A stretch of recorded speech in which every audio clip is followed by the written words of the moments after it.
Halo teman-teman, selamat pagi. Pagi ini kami kelompok 3 akan mempresentasikan mengenai teori perkembangan kognitif dan bahasa menurut Piaget.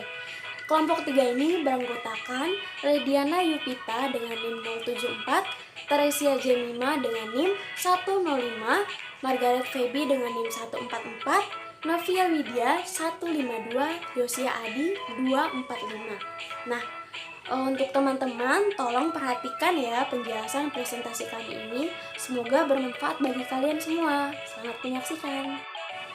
Nah, timeline presentasi kami hari ini membahas tentang biografi mengenai Piaget, pengertian kognitif dan bahasa. Setelah itu ada pengertian kognitif dan bahasa menurut Piaget. Setelah itu ada tahap perkembangan menurut Piaget dan juga kesimpulan. Nah, Jean Piaget ini lahir pada tahun 1989 di Neuchâtel, Swiss. Ayahnya adalah seorang profesor dengan spesialis ahli sejarah abad pertengahan, sedangkan ibunya adalah seorang yang dinamis, intelijen, dan takwa.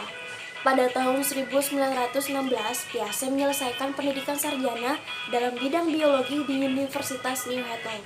2 tahun kemudian, pada umur 21 tahun, Piaget menyelesaikan disertasi tentang moluska dan memperoleh doktor filsafat.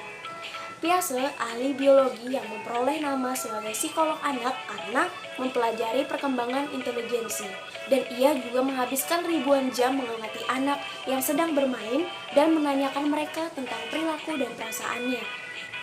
Ia tidak mengembangkan teori sosialisasi yang komprehensif, tetapi memusatkan perhatian pada bagaimana anak belajar, berbicara, berpikir, bernalar, yang akhirnya membentuk pertimbangan moral.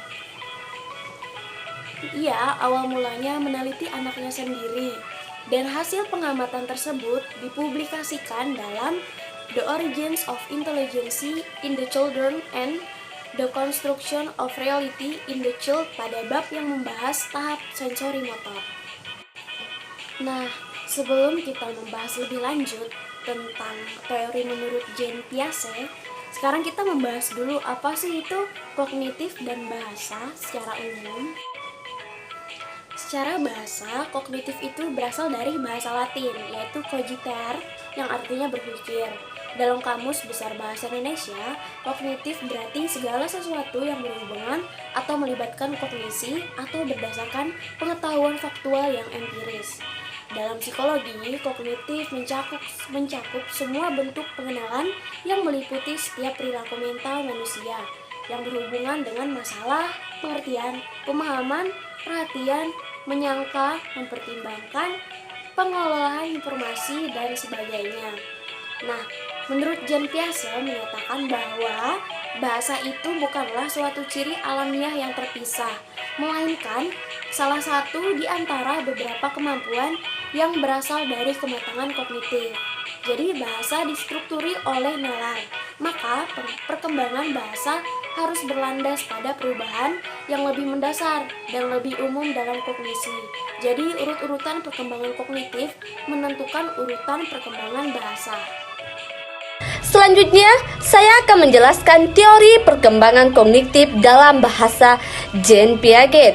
Nah, Piaget mengumumkan bahwa perkembangan kognitif memiliki peran yang sangat penting dalam proses belajar.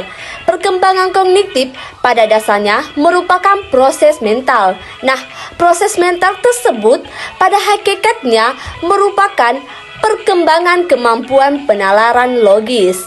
Bagi Piaget, berpikir dalam proses mental tersebut jauh lebih penting dari sekedar mengerti. Nah, semakin bertambah umur seseorang, maka semakin kompleks susunan sel sarafnya dan semakin meningkat pula kemampuan kognitifnya. Perkembangan kognitif menurut Jean Piaget pada tahun 1977 dipengaruhi oleh 3 proses dasar, yaitu ada asimilasi, yang kedua ada akomodasi, dan ketiga ada akuilibrasi. Nah, secara singkat, asimilasi ialah pemanduan data atau informasi baru dengan struktur kognitif yang ada. Nah, untuk akomodasi ialah penyesuaian struktur terhadap situasi yang baru, dan akuibrasi ialah penyesuaian kembali yang terus-menerus dilakukan antara asimilasi dan akomodasi. Selanjutnya, saya akan menjelaskan tentang tahap-tahap perkembangan kognitif. Tahap-tahap perkembangan kognitif itu ada 4. Tahap yang pertama itu tahap sensori motor. Lalu yang tahap kedua itu tahap praoperasional.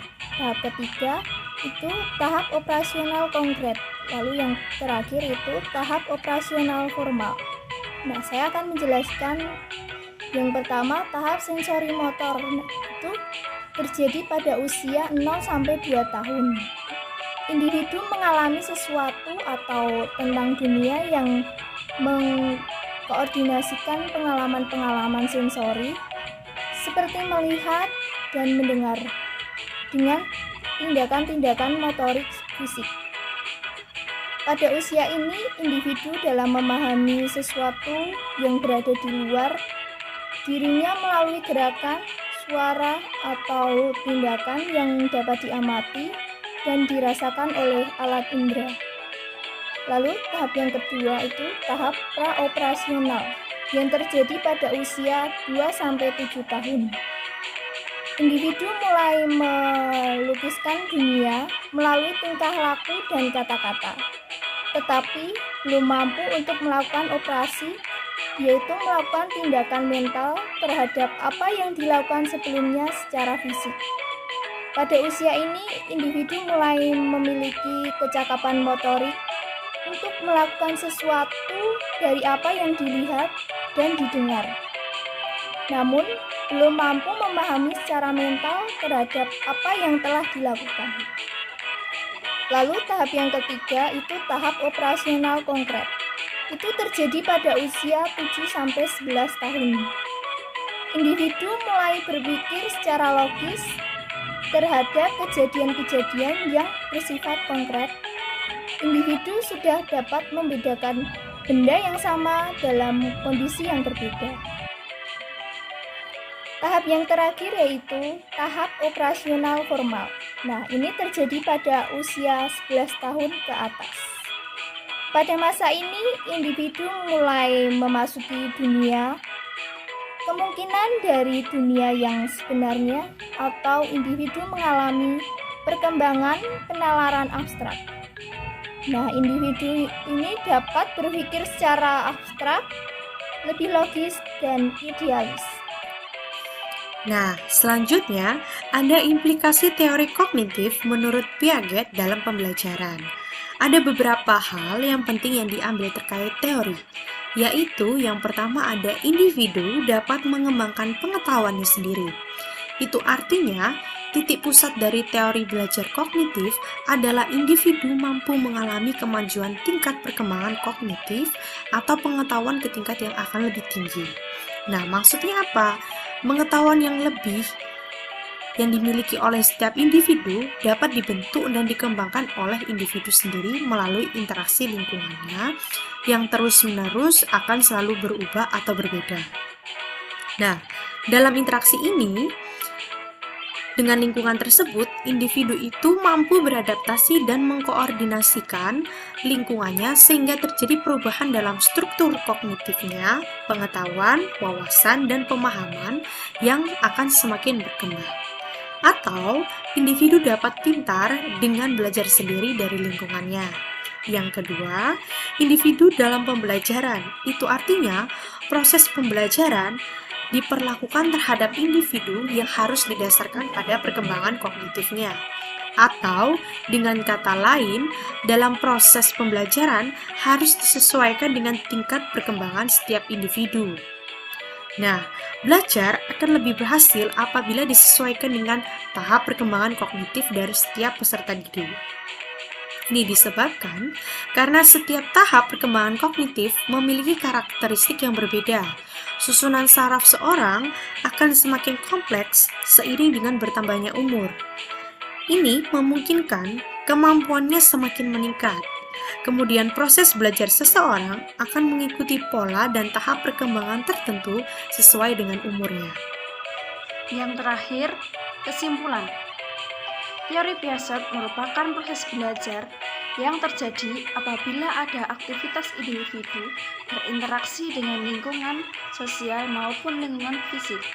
Kemudian dalam teori ini pengetahuan dibentuk oleh individu melalui interaksi secara terus-menerus dengan lingkungan.